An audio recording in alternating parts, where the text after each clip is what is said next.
My name is Kelly Pottage, and I am the Associate Director of Engagement at Georgian College, and I'm delighted to welcome everyone tuning in to Turning Challenges into Opportunities, Lessons from Small Business Trailblazers. To get us started, please allow me to introduce our moderator for the afternoon, Georgian's own Dr. Mira Ray, who serves as the college's Executive Director of Research, Innovation, and Entrepreneurship. Dr. Ray joined Georgian College in 2014 to assist with key strategic initiatives, including a strategy to increase degree delivery in Simcoe County and surrounding regions. In her current role, she is responsible for strategic and operational oversight of the college's socio-economic development programs and services. During her time at Georgian, she has built the college's competitive smart manufacturing program, which continues to support local manufacturers with Industry 4.0 related digital transformation initiatives. And under Dr. Ray's leadership, research and innovation has secured over $9 million in funding from federal and provincial grant agencies. Mira completed her Ph.D. and a postdoctoral fellowship in which she studied molecular mechanisms of advanced prostate and breast cancer, and holds a Master of Business Administration from the Richard Ivey School of Business and a Master of Science. Mira, we're thrilled to have you join us today, and we appreciate you serving as our moderator. Over to you. Great. Thank you so much, Kelly. I'm so excited to be here today, talking with all our alumni, but also talking about entrepreneurship, a topic that is near and dear to my heart. In my role at the college, I have oversight over research and innovation, which is the applied research arm of the college, social innovation, as well as our Henry Bernick Entrepreneurship Center, which is our community business accelerator, helping our students, staff, and community members to start and grow their businesses.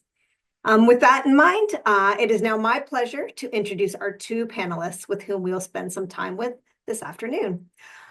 So if I could welcome Markie and Becky to turn on their cameras.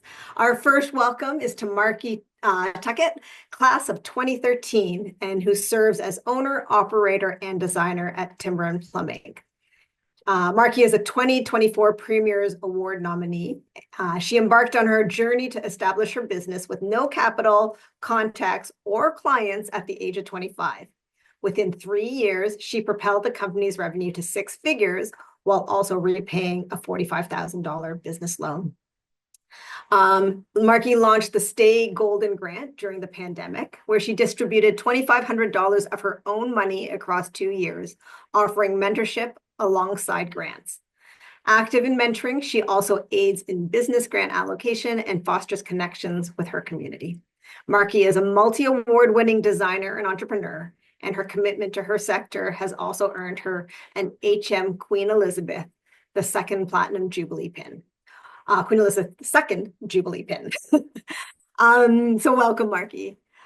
I'd also like to welcome Becky Bartley, who is from the class of 2016, and she serves as the founder and CEO of Trooper Pet, mobile veterinary nursing, and who is also a graduate of our Further Faster program at the Henry Bernick Entrepreneurship Center. In fact, Becky was part of our Further Faster Grand Pitch competition last year, which hopefully we'll get into in a bit in our conversation. As a veterinary tech since 2012, Becky is a passionate advocate for animal welfare. In 2016, she founded Trooper Pet to provide in-home care, addressing the fear and anxiety pets often experience in clinics, kind of like my children when they were little. Specializing in veterinary nutrition and certified in canine massage therapy, Becky focuses on senior, arthritic, and post-orthopedic patients. In 2021, Becky was recognized for her efforts in her field, receiving the Ontario Association of Veterinary Technicians RVT of the Year. She also received the Young Entrepreneur Award at the 2023 Barrie Chamber Women in Business Awards, and most recently, Trooper Pet won the Small Business of the Year Award at the 2024 Barrie Chamber Business Awards. A community-focused professional, Becky's often seen with her energetic border collie Cooper, embodying her dedication to pets and their families. So welcome, Becky. All right. So as I said, this is Entrepreneurship is a topic that's near and dear to my heart. With that, having the Henry Burnick Entrepreneurship Center under me, I have seen entrepreneurs throughout all stages of their journey. And what I'd love to start how I'd love to start the conversation is understanding what it takes to bring business ideas to life. And I'd like to start this conversation by asking both of you about your stories. Can you share the inspiration behind your business ideas? And Markie, let's start with you. So my journey really started post-graduation. So I graduated from Georgian College in 2013 from the interior decorating program. And if anyone's dove into the curriculum of that program, it's just a wide span of different skills that you learn. So it really gives you the option to dive into different fields for your career. So I specifically love kitchen and bath design and working with cabinetry. So I found that out when I was doing my co-op with Georgian College. So that's the direction I took my career.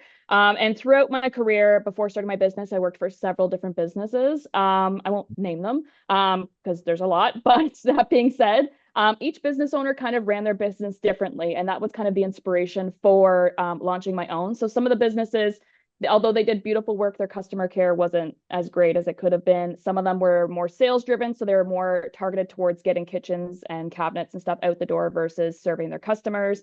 Some of them were more on just like really tight timelines. And after working for these companies, it just kind of gave me an insight of like how customers who are making such a large investment in their homes, how they're being treated after spending such a large sum of money at most times. So this really gave me kind of the drive to start my own business. And I used it as like the backbone of inspiration for starting my business. So my business is Timber and Plumb. I design, supply, install custom cabinetry. And within my business, I am the operations manager, the project manager, and the designer. So my clients work with only me to make sure that their transition from a old, outdated, usually not so great kitchen to a beautiful kitchen is smooth and also as stress-free as possible. Because if anyone's been through a renovation, it's super stressful and it's not an enjoyable experience. So at the end of the day, I try to make it as enjoyable experience as possible, but also provide the clients with a lifestyle change based on updating their space in their home. Amazing. And having just gone through a kitchen reno last year, I can appreciate everything you're saying. But what I love that what you're saying in your story as well is that you really like drew on the experiences that you had from working with other employers to really formulate kind of what it is that you wanted to create for yourself in your business. Exactly. Becky, as an animal enthusiast and lover, could you please tell us about your business inspiration? I love when people ask me this because I still don't feel like I don't know how I got here sometimes. The inspiration was the stress levels of pets. So unlike Markie, the vet tech program is very single, like it's very like you're going to graduate this program, you're going to work in a clinic or an emergency hospital. Like that's it for vet techs, right? You go do your national exam and then you just go to work. And so I did that, but you get a lot of school debt when you're done school. So I said, well, how am I going to make a couple extra bucks? Like, how am I going to pay off this school debt? So I started offering nail trims to pets and their people outside of working. And then I realized the same pets that would try to eat me or bite me or had to be sedated in a clinic, they weren't doing that at home. I didn't need a muzzle. I didn't need sedation. So I was like, like what else could come from this? And the light bulb moment for me was actually, I was working in a general practice in Newmarket. We had a dog that would come in, a German Shepherd, would come in every 4 weeks for an injection for arthritis. The dog was getting more and more aggressive as time went on, to the point that we couldn't get him out of the truck. The owner couldn't get a muzzle on him. So the doctor kind of said, well, you know what, like we just need to sedate him. You need to come back and we need to sedate him. And I said, well, like that doesn't make sense. Like I've already pulled up the drug. I can't put it back in the bottle. Like I do these nail trims at home. Like, let me just go if the owner's okay with it on my way home from my shift, and I'll just see what I could do. And the same dog that like literally tried to eat me 3 hours before laid on my lap. I did it and he kind of looked at me like, what was that? And then that was it. And the owner made me a tea, and I was like, wow, there's a better way to do medicine. And so that was my inspiration. That's amazing. And I love your story, how, you were in this program where there was a clear path to employment, but you took a different, and you followed that path initially, but much like Markie, it kind of took its own turn when you had a flash of insight. So that's amazing. So hearing your stories leads us to our next question, which is really about the experience.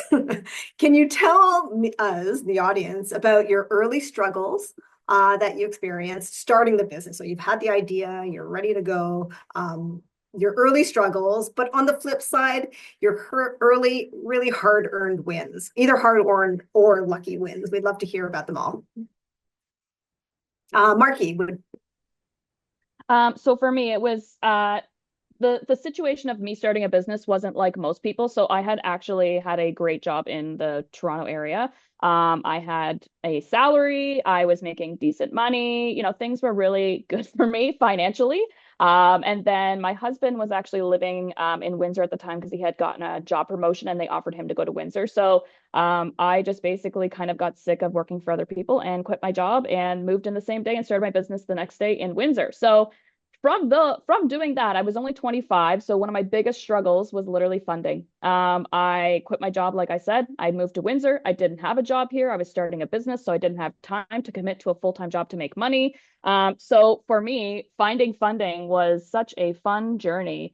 When I say fun, I say that very sarcastically. So I walked into a number of banks and I presented like what I had for a business plan. I presented financial projections of what I had. They asked me, what assets I have. I don't have any assets. I'm 25. I had like $25 in my savings account, if I'm being brutally honest. It was kind of like a laughable moment. They obviously never gave me any funding. They wouldn't even really give me even like $1,000 credit card. So, I mean, I don't blame them at the time because it was also like that's a huge risk to take, but sometimes risks work into rewards. So, with a bit of research and I would say also a little bit of luck, a business or a an organization called Futurepreneur, who's a Canadian-run organization, landed in my lap. They offer funding for small business owners who are under the age of 39, I believe. So I actually worked with them to build out my business plan and to get $45,000 in funding to actually start my dream. Because if I didn't have the proper amount of funding, I wasn't going to start it the way I wanted to, which means right off the hop, I'm jumping off the wrong foot for the business. So anyways, I applied for the funding. I did the business plan. I did their 2-year mentorship program. And then after I got my funding, I spent all of the funding, as that's what you do when you get funding. And I paid it all back within the set terms of 5 years. I never missed a payment. And at the end of the day, I don't have any debt for my business. So I did that while building the business up. I didn't put myself into debt. I knew how to spend the money. So having a plan was like a huge win for me. And then just getting that funding was a huge win for me because I feel like most times young entrepreneurs don't know how they're going to get funding.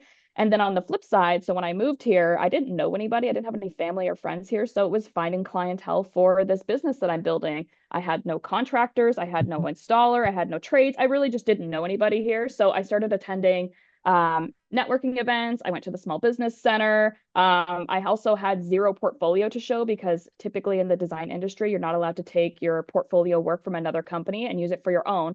So me being, I would say, the inventive person I am, I started creating renderings using my rendering skills that I honed after so many years of working in the industry to create conceptual jobs that I could showcase on my social media. So I built my business using social media because my competitors weren't doing that and really propelled myself. So what seemed like such a big struggle at the end of the day ended up being a big win for me because it set me apart and it made my business feel very different from the people in my industry. Yeah, that's amazing. And what I love there is that, you tapped into resources that were available. Like there's a whole ecosystem of support that are not traditional, right? Like the bank is the traditional option, but there was other things out there. And how did you learn about Futurepreneurs? So it was literally like just Google. So I literally just Really? typed funding for businesses for 25-year-olds, etc. And then so when I had first sent out my email, I actually went to the Small Business Center the next day and I had mentioned that I had reached out to them and that was one of their ones they were recommending people to reach out to. So that's kind of how I heard of them. And then it took a couple days to hear back. And then that's when the wheels started turning and we started kind of getting moving on things. Yeah, absolutely. Just being thinking outside of the box can actually lead to some pretty great opportunities. Becky, how about yours? I actually, just a side note, I actually also use Futurepreneur, Okay. so they were good for my funding because same boat. I was like, nobody's going to give me money for this. But my biggest obstacle was I had already said, like, it's very one tracked in the vet world. It's very similarly run to human medicine, where everything is super regulated. You have governing bodies. What your role is your role. If you're not this, you're not that, you're not doing this, you have to stay within your scope of practice. So my biggest hurdle was my governing bodies, because it was unheard of for a registered vet tech to have a practice, because this is considered a practice, whether we work with a vet or not.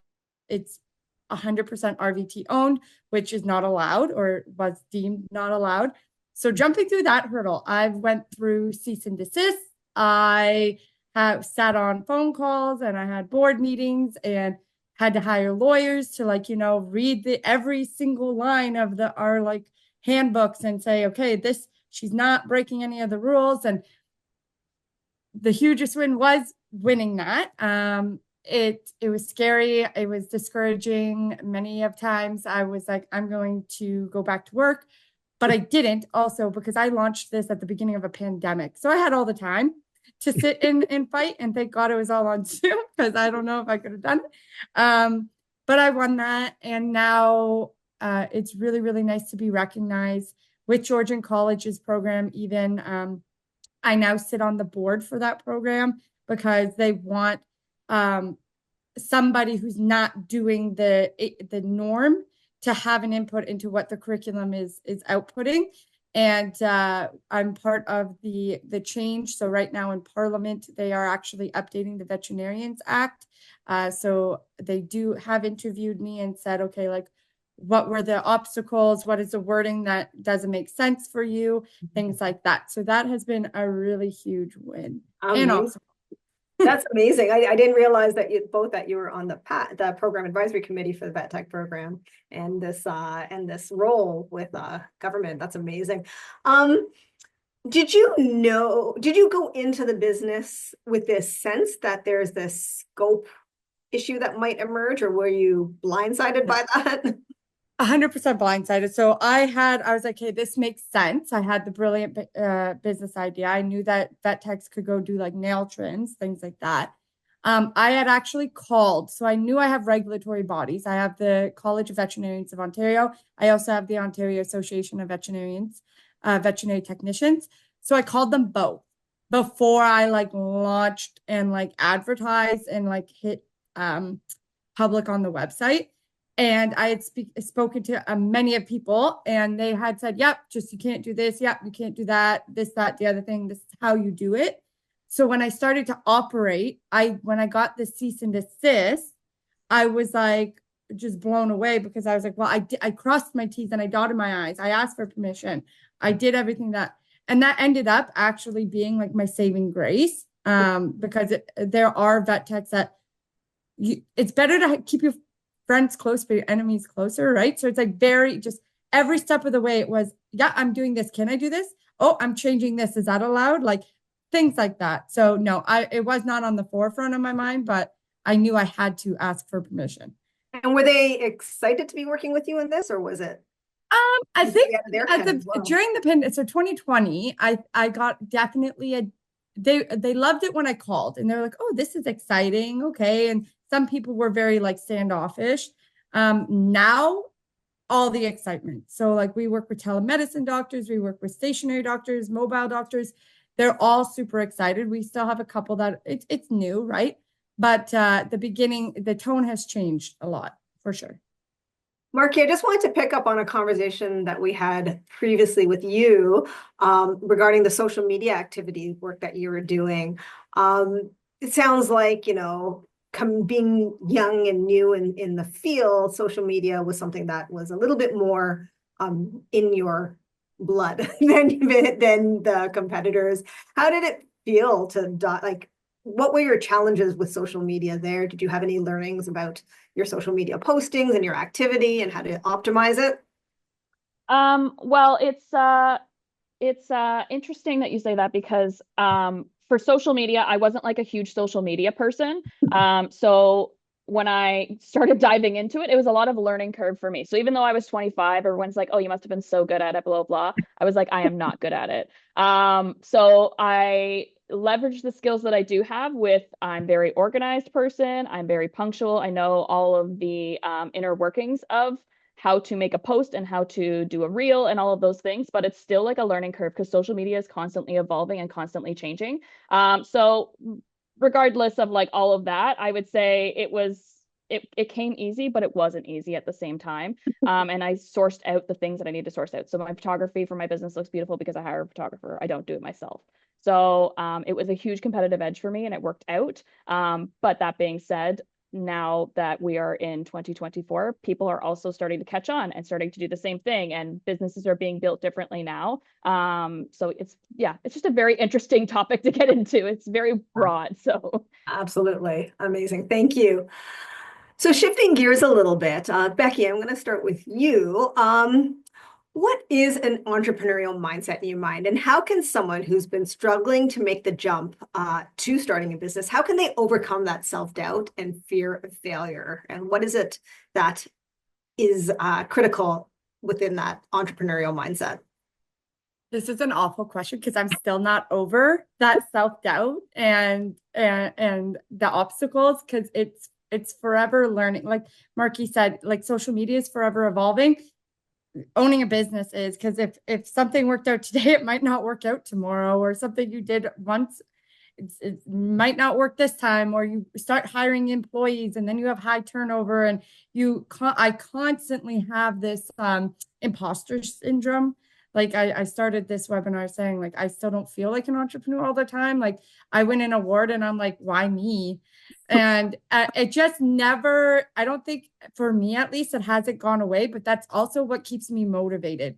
I feel like if I got complacent and comfortable, like what my therapist says all the time is get comfortable being uncomfortable, because that's where change and growth happens. So every day I just kind of wake up, and sometimes I'm like, it would be nice to go to my 9 to 5 today. But I don't. And I do the thing that I said I wasn't going to do. Or social media. I hate social media. I don't like scrolling. I don't like posting, and it makes me uncomfortable, but you do it and you see a return and it motivates you to keep going. I think that there's no point in time that I ever thought, okay, I am ready to 1000% just dive into this. It wasn't like Markie, even Markie, she had a husband she wanted to go to, she missed him, all of these things, she was done. With me, I was working for a veterinarian that I really, really didn't like the medicine, and I knew it could be better, and ethically I knew I had to do something different. And I jumped, but I did lean on people, right? It's a conversation with my partner. It was, okay, if I don't make money, like I cross my T's and dot my I's, but you're never going to feel ready. You just have to take the leap. So it sounds like for you, Becky, the entrepreneurial mindset that you are operating through with is to be comfortable in the discomfort. Yeah, 1,000%. There will be discomfort. There's so much discomfort, but the wins are they hit home a lot more, right? Yeah. Like a win keeps you motivated, and it allows me to keep the business going. So yeah, take all the wins. So speaking of someone who, didn't necessarily think they were going into a career as an entrepreneur and then ended up in a career as an entrepreneur, you made a comment about, it would be great to have my 9 to 5.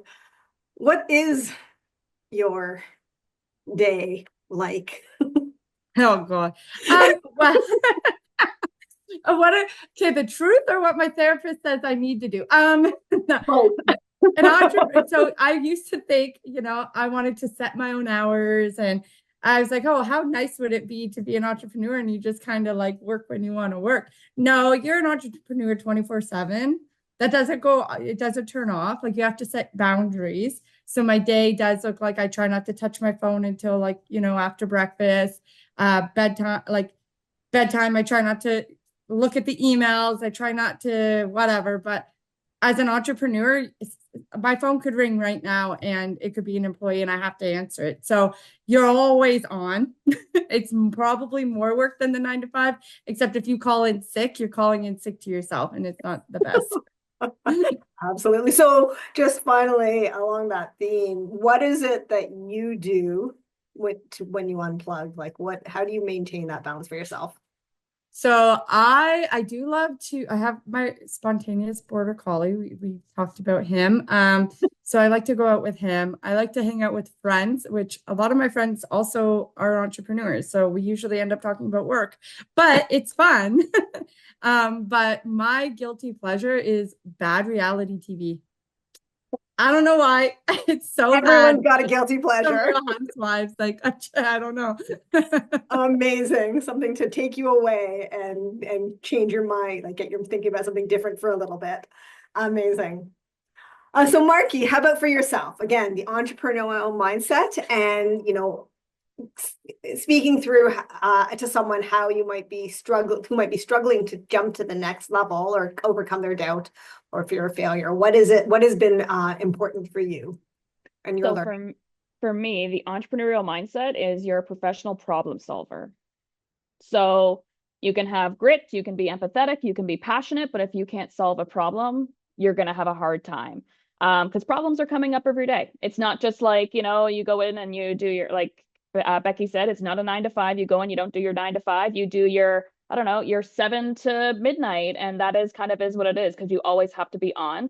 So when I started my business, because I moved here and I didn't know anybody, I was like, okay, I need to make some friends, because my friends from up north in the Barrie area are not going to move down here with me, which they would have been nice if they did, but they were not going to. So I started going to networking events. Because I was big on social media, I started talking to people on social media behind the screen.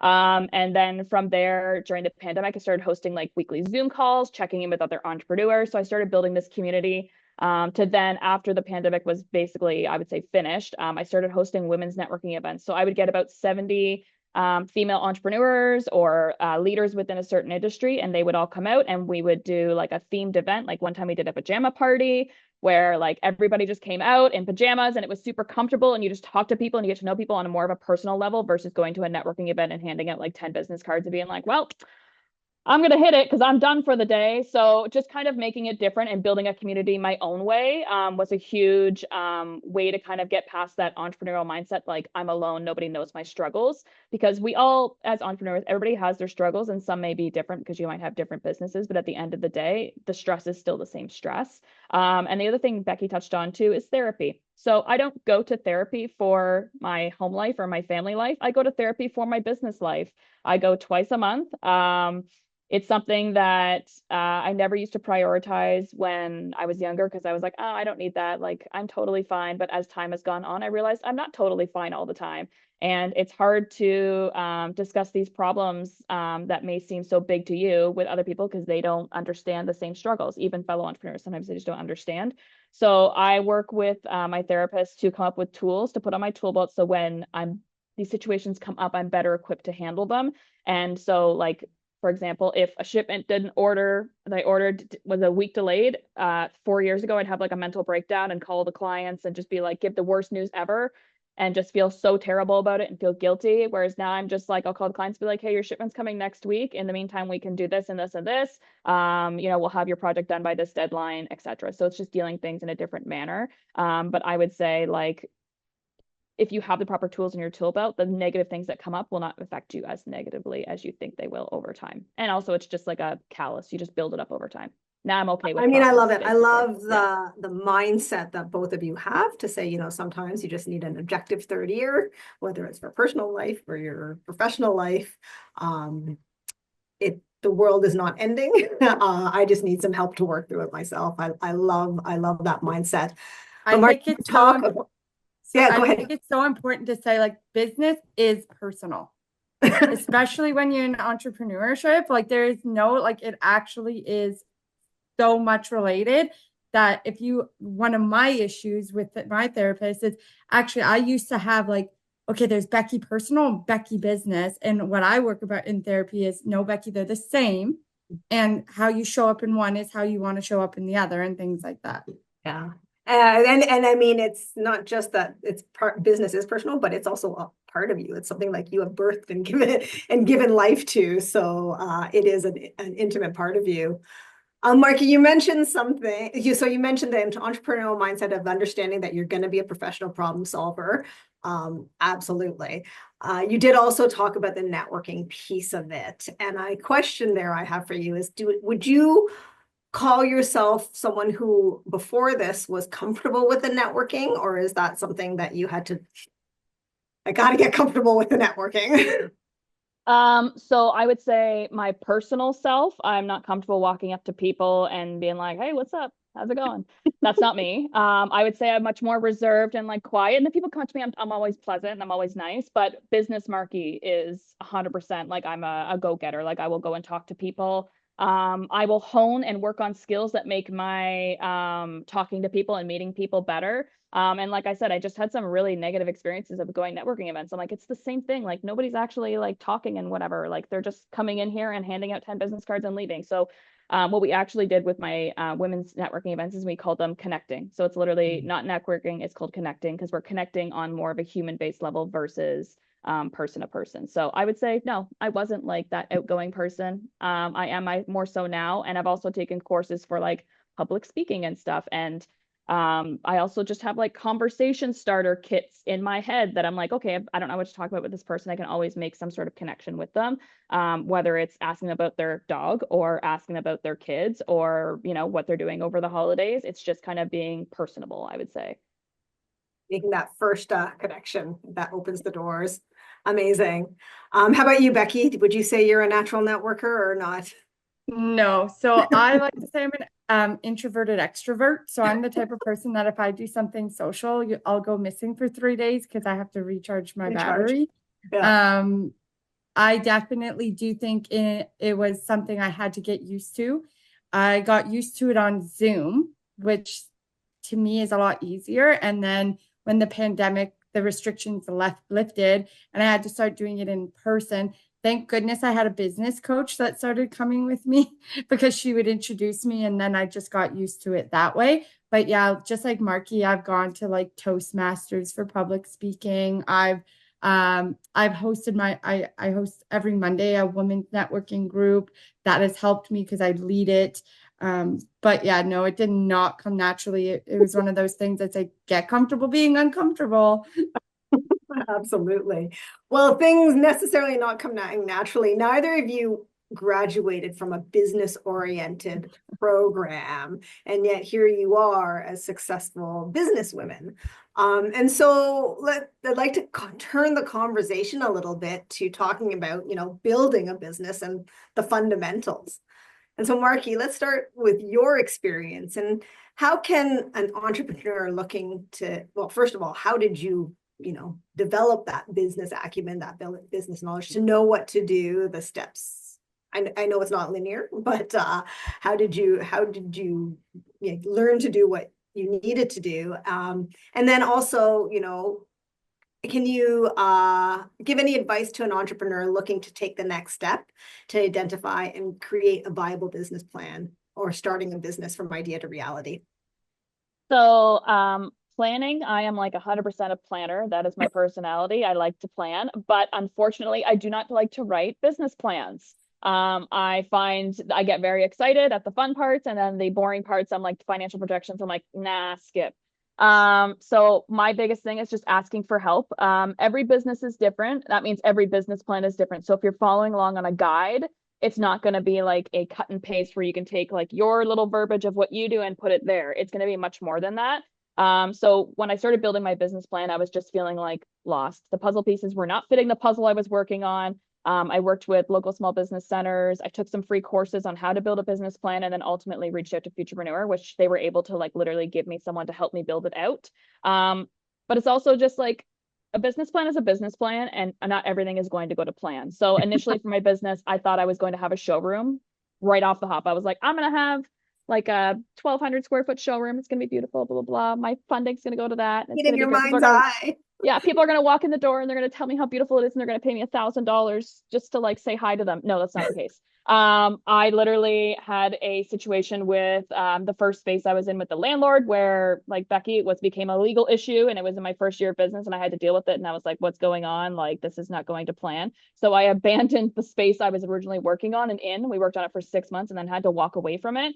And that was not part of my business plan. So I just think if you're planning a business and you're doing a business plan, always make room for contingencies of what could happen. So with not having a business showroom, I was pivoting and I went mobile for the next 2 years, which gave me the ability to build up capital to do my space, which that's what I'm sitting in now.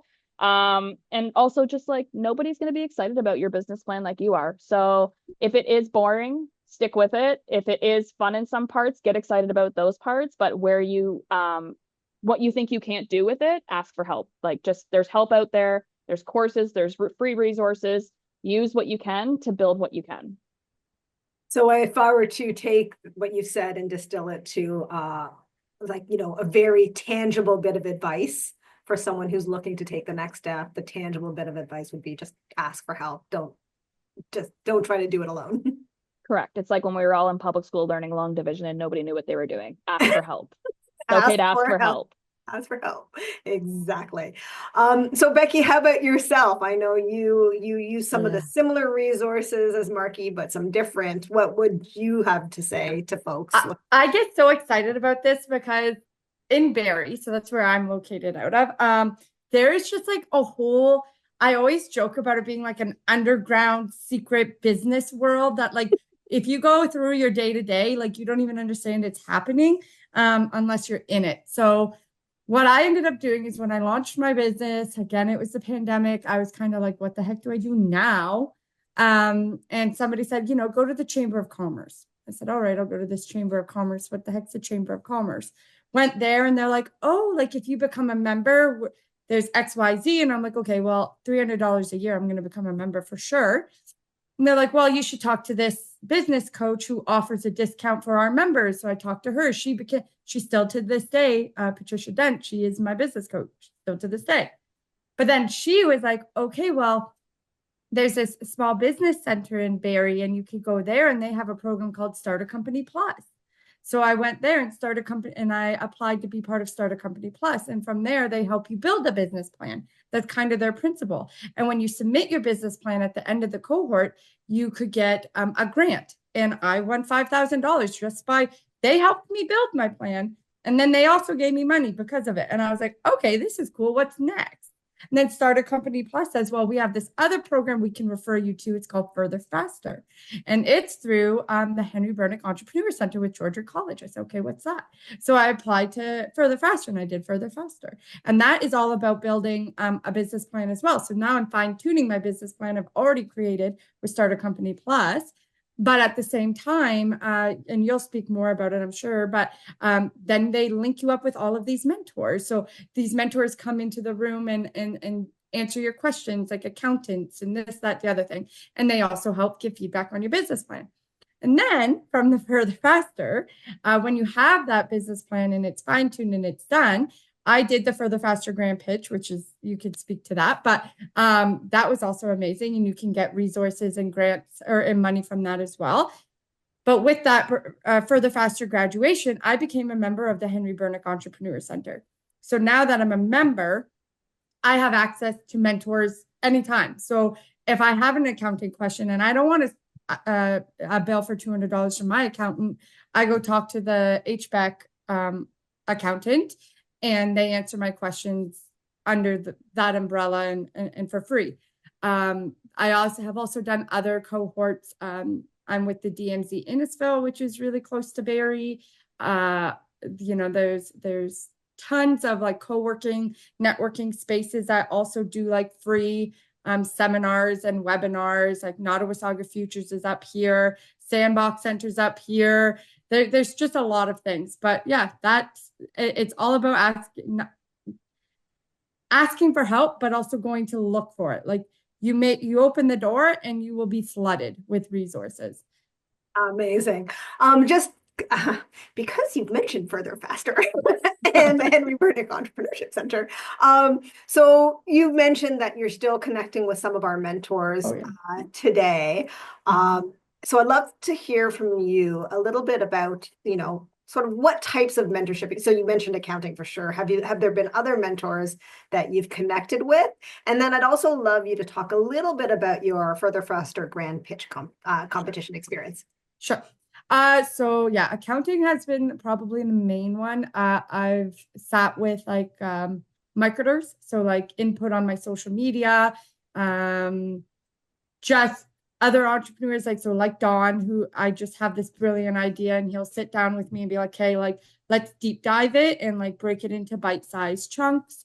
Or if I run it, just anytime I run into an issue is really when I utilize it, because I can get those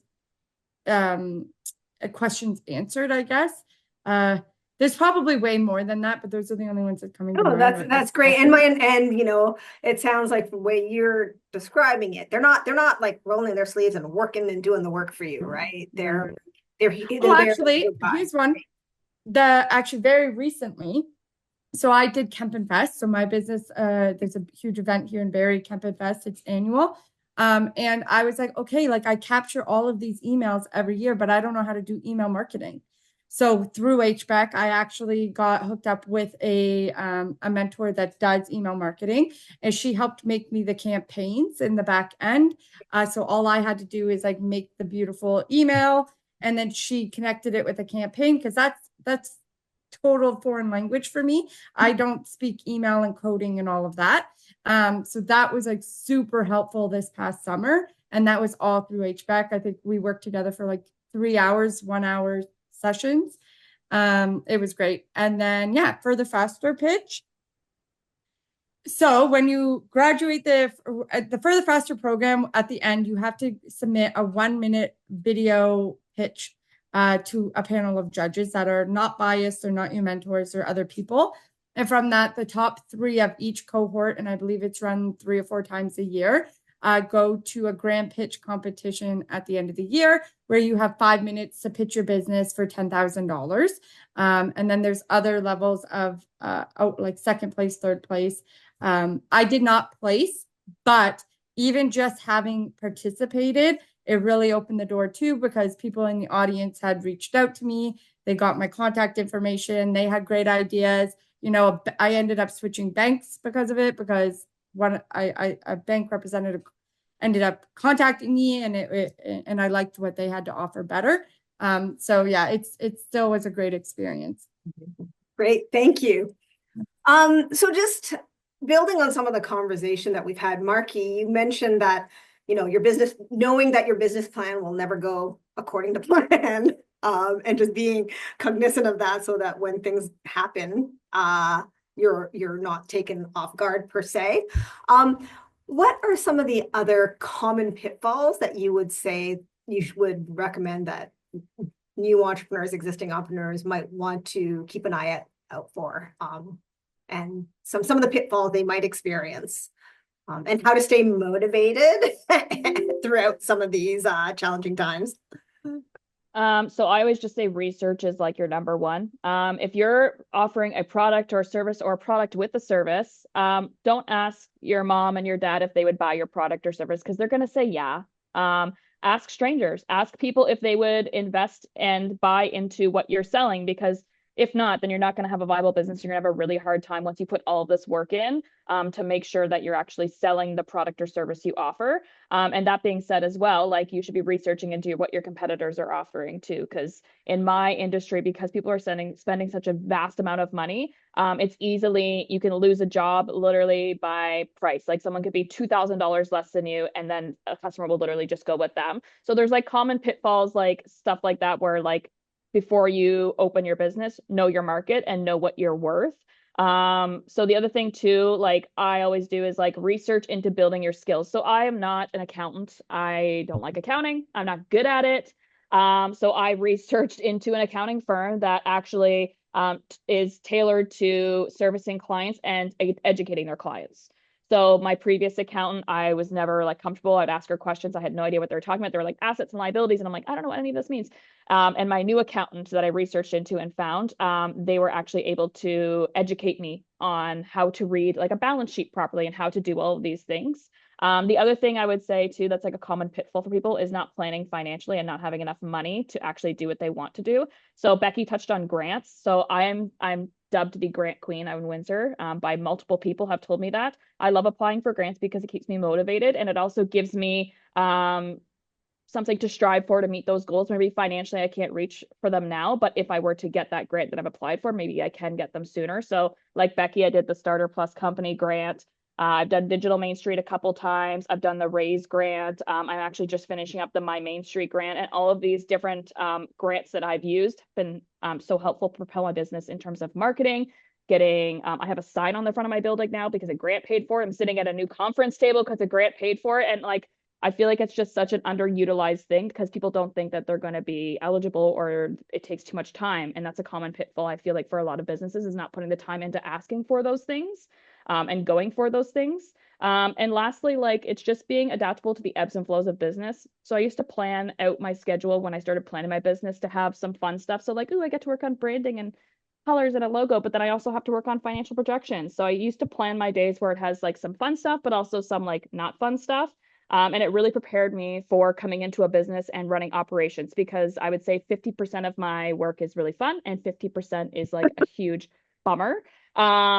But that's just like that's business. So those are kind of the couple things I would say, and they're pretty common pitfalls for a lot of people, including myself. But it helped me stay motivated and adapt to kind of what is coming forward. So awesome, thank you, Markie. And Becky, do you have any other pitfalls that you think that should be on people's mind as they're embarking or deep in the journey? Not so much. Like 100% your business plan is just like I went into it writing it like this is the dream. But like I also at one point in my business plan, like I had the Trooper Pet shop. So I actually was selling pet products because I said if I'm going to your house all the time anyways, why am I not feeding them or selling you litter, right? Like it just made the sense. And that didn't work out. I don't have the Trooper Pet shop anymore. So it's everybody hates the word pivot, but you need to be able to pivot.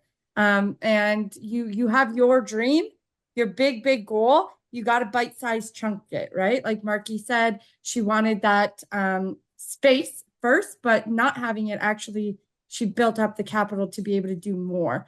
And I feel like that's kind of where I'm at is I've had to pivot so many times. And even those financial projections, I was like, I don't know how to do that, but this sounds good. Did it fall like that? No. But it's good goals. Absolutely. Amazing. So just moving on to some Q&A. We have some questions from the audience, and folks, if you do have questions, you can type them in the Q&A. And if we don't get to them while we're here today, before the session ends, maybe we can follow up, have some of these questions in the follow-up correspondence.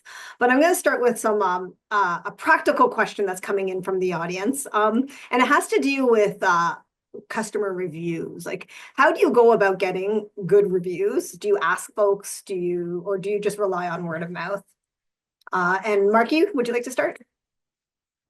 So my business was actually built on social media and word of mouth. So this is a great question for me. So whenever I finish a project, I always have a gift for the clients. So whether we've done personal cooking classes for clients to cook in their new kitchen, we've done flowers, we've done gift baskets, and I feel like that's a great way to cap off a job, but also to prompt the customer to say like, hey, would you be interested in giving me a review on Google or Facebook? And I feel like people are just so busy in their day-to-day lives, so I try and send them the exact link. So it's like, click this button. All you have to do is type in. It could be short and sweet. It could just be 5 stars. It could be 3 stars, whatever you feel I deserve for my business. I feel like Google reviews are a huge part of business nowadays because whenever people are doing anything, they're finding it on Google. So that's kind of the way I do it. And if a customer doesn't give me a Google review, I do a follow-up and I say like, hey, I hope you're still loving your kitchen. It's been like 6 months. I'm just wondering if you would have time now to write me a Google review. Never be afraid to ask people to review your work, because if they really enjoyed what you did for them, they will gladly do something for you, whether it's now or down the road. Yeah, and I love that bit of advice. Don't be afraid to ask. Don't feel like you're being cheeky or underhanded or anything when you're asking for a review. It's part of business getting those reviews. How about yourself, Becky? I feel like people are very, very quick to leave a bad review. And in any business, I'm not speaking to mine, but people will quickly do that, but they don't think to leave a great review. They might do word of mouth, which is great because my business really is like word of mouth. Like, yeah, I had a great experience. So asking them 9 out of 10 times, they're like, oh, of course I will leave a review. So the way that my business is set up is because we are mobile. The moment we leave their house and we end their appointment, a follow-up text with the link is actually directly sent to the client. And a lot of our clients are reoccurring, like we'll see them every month or even sometimes weekly, just depending on the service. And they still get that same text message every time. We do an annual survey that I'll put the link in there as well, because I like to get feedback from my clients. So twice a year, I send it out to, we have like 2,000 recurring right now clients, and I get their feedback. And the follow-up email when they hit submit has the Google review as well. So yeah, you have to ask, and don't be scared to ask. And always respond to your Google reviews because people do Google review shop. And it is actually proven that they want to see how you respond to the worst reviews. Interesting. That's what they'll go look for. So I always respond to every single one. Amazing. So very last question for the two of you, and it has to do with the balance between today and tomorrow. And so how much time do you dedicate to planning the future of your business versus what you're living in, steeped in today? And Markie? So I would say I try to cap myself at 40 to 50 hours of work a week, and that's operations and getting design work done and all the client stuff. But that being said, I usually try and make at least an hour a week where I do I'll go for a walk, or I'll make myself like a nice little treat with a coffee, and I'll kind of sit down and go over my goals list for the year. So actually right now is when I'm projecting kind of what I want for the future of my business, because obviously we're at the year end. I write it in, because I'm very detailed note oriented, I write it in a Word sheet and list it in point form. And then I go throughout the year and I cross them off, or I make notes like, hey, met half of this goal, but still need to keep going. And I have it taped right beside where I work. So every day I can look at it. So it's just like a constant reminder of what I'm working towards. And that's kind of what I do typically to plan for it. Unless somebody gives me an idea being like, hey, you should do this. And then I'm like, oh, that is a good idea. And then I have a notes version on my phone. So yeah. Amazing. So a little bit every week with some focus time now that the year is coming to an end to plan for the next year. How about you, Becky? This is a touchy one for me because I've burnt out probably 2-3 times since starting the business, because I feel like I want it all and I want it all now. And I am working on getting better at bite-sized chunks. Because I will get so overwhelmed and deep dive into my business that I just will work. And then I actually just can't work anymore. So the work-life balance is super important. Going back to therapy, they will help. Having a business coach, accountability partners. So that women's group I host on Mondays, we're all paired up with an accountability partner. So it is okay, let's actually focus on the top 3 goals for the next 7 days and what's something you're going to do to work towards that goal, instead of having a list of 20 goals that I'm staring at all the time, because I personally get overwhelmed and I want it all done right now. I will say, okay, this is the big goal for, the rest of the wrapping up 2024. What is a bite-sized chunk I could do in the next 7 days to work towards that goal? And then what am I doing next week? But I do it like that, so I don't get so overwhelmed. I don't track. I'm trying to track hours more now, but for me, it's more set these goals for the week, get those goals done, and when they're done, recheck. Okay, do I still have 3 days of the week? Do I want to add more, or am I content with I got done what I said I was going to get done this week? That's awesome. The bite-sized pieces is sometimes the best way to cope.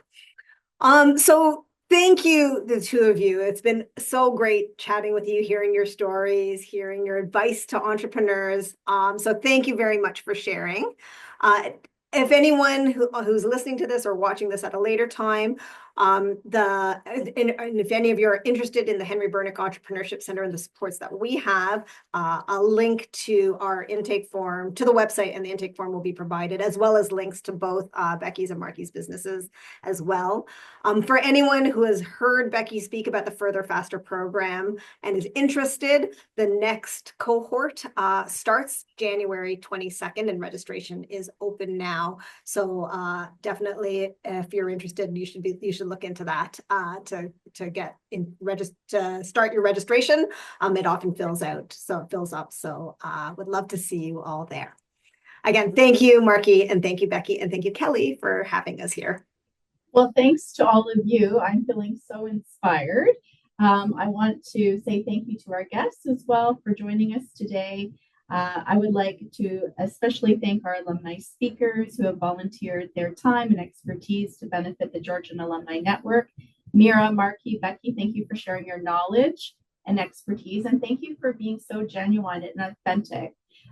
We really enjoyed hearing about your personal journeys, and I know our alumni will as well. We truly appreciate everything you do for our alumni community. To all of our alumni watching, please remember your Alumni Engagement Office has a range of resources available to you to build your professional network and connect with fellow alumni.